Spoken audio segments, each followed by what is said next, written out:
This Saturday marks the 45th anniversary of the assassination of President John Fitzgerald Kennedy in Dallas. All this week, CBS 11 News will introduce you to North Texans directly impacted by the tragic event. Tonight, Jay Gormley features a couple from Saxe who were just feet away when the bullets hit the president's motorcade. We want to warn you, some of their descriptions are quite graphic.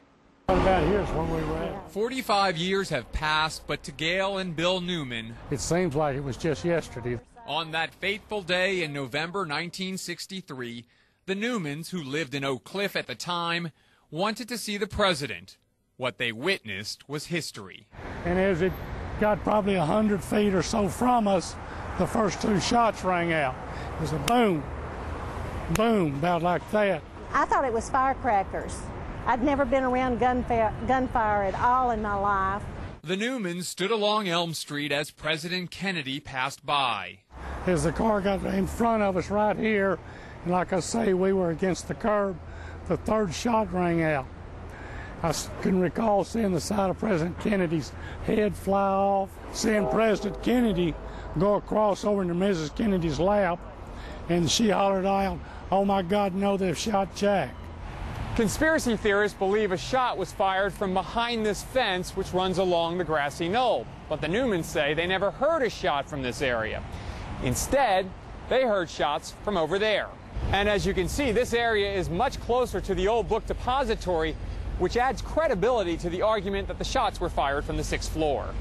The Newmans, however, had a more urgent issue on their hands. I was scared that something might happen to my children. You know, I didn't know if we were going to be in a crossfire or what was going to happen. You see, Bill and Gayle, who were both 22 at the time, brought their two sons, ages 4 and 2.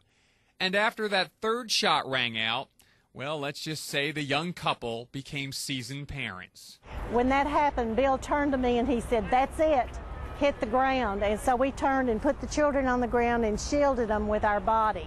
As panic filled Dealey Plaza, Bill and Gayle's parental instincts were filmed and photographed by news crews. The thought went through my mind, don't those silly people know that they could be shot? Hours later, the Newmans found themselves in the spotlight as key witnesses to perhaps the most infamous murder of the 20th century.